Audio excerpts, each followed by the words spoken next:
Now, James, let's talk about the players that are here in Sacramento, okay? Because I've been watching this team very closely all season, and the one thing that has really stuck out to me, away from just the losses, but one thing that's really stuck out to me has been the play of Richaun Holmes. And I think the reason why is there was a lot of expectation for him this season to continue what we saw the prior year, and then him getting paid and then being able to see what he can do with this team. Obviously, he's been going through it a little bit. We know about the loss of his cousin. He got that scratch in his eye that kept him out a few games. He comes back, he gets COVID. I really don't believe he's built that rhythm with the team. Then they go out, the Kings, and trade for Domantas Sabonis, and he went from being a starter now to an off the bench player. What has been the things you're hearing about Richaun Holmes? How has his energy been coming from a starter to a bench, and do you think he's going to flourish in this role? Do I think he's going to flourish? I think the answer to that is no. I think we've got 22 games of Richaun Holmes left in Sacramento. I like Richaun Holmes. He's a very good guy. He means well. I love his family. But everything stacked up against him this season to just like for it not to be good. I don't think he came in a perfect headspace. I think he was a bit I don't want to say angry, but like Frustrated? he wasn't. Yeah, he was slightly frustrated with his contract Hmm. coming in, and I think that's why we saw him already. He fired his agent after free agency, and we saw that with Buddy Hield when he signed his contract, and like once you sign a deal, you sign the deal. So he didn't have to take a 4-year deal. He could have taken a 2-year deal or a 3-year deal with options and stuff. I think he did sign a 3-year deal with the fourth year as an option, a player option.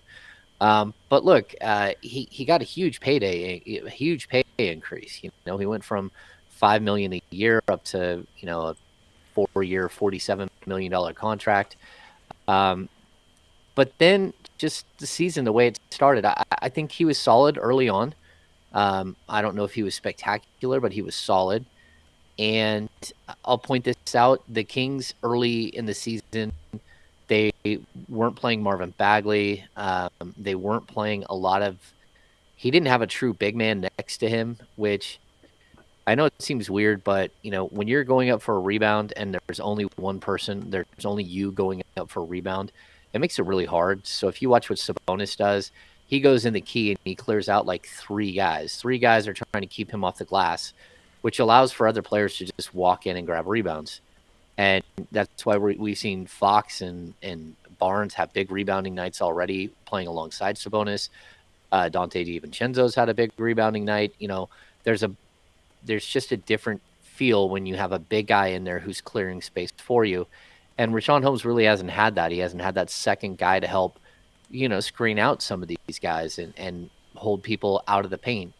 And then, when you not only when you look at the trades that happened, and it's not just that Sabonis is there and he's going to have to take a major league backseat, because I think there's even a potential for them to play perhaps 5 minutes a half together. So I like was 10 just minutes about a to ask game you about together. this. Yep.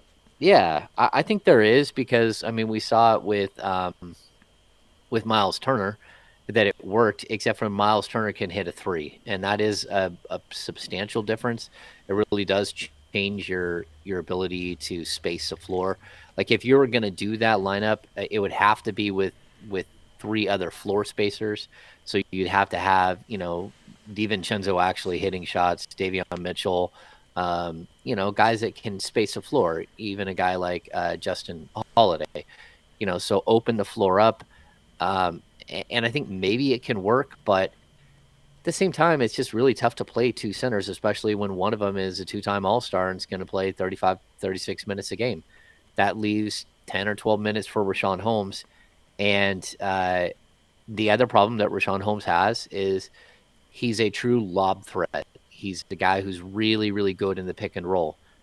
Well, the Kings don't really have a pick and roll lob passer anymore, and that's because they traded away Tyrese Halliburton. The relationship that those two had on the court was spectacular, and you took that from him. And so I think, look, I hope that Richaun Holmes does bounce back and have a really solid final 22 games.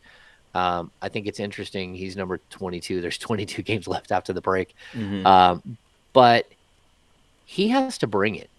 He can't get frustrated. He can't get in his head because that's what I've seen. Because he's not just like not getting opportunities on the offensive side of the ball. He's in horrible position on defense. He's not rebounding well at all. Like I know people are like, well, he's only getting 10 minutes. It's like, but the 10 minutes he's out there are really hard to watch. And the 10 minutes he's out there, he's not the same player he was for the last 2.5 years in Sacramento. Right. He's not bringing the same energy. He's not like he's getting boxed out way too easy. He's on the wrong side defensively all the time. I just think that there are too many things you can point to that just haven't been good, and he has not been the same player this year at all that we saw last year and the year before. And I hope he finds himself, but I also I hope he finds a situation that's right for him because I think that's where we're going instead. And Hmm. that's not a knock on a player. He should be wanted around the league. His ability to play the perimeter is really good. It really does help teams. I think he'd look great on high end playoff teams, whether it's coming off the bench or as a starter. I think a team like Golden State could totally use him. I think a team like Utah with Rudy Gobert, you get to the playoffs and Rudy Gobert just gets torched because every team in the league knows he won't leave the paint. That's not Richaun Holmes. Richaun Holmes can defend the paint. So between that, Chicago, Charlotte, Toronto, I think there are going to be teams that come calling for Richaun Holmes this summer. And I Yeah. think he's going to be a really nice trade piece for the Kings. I do.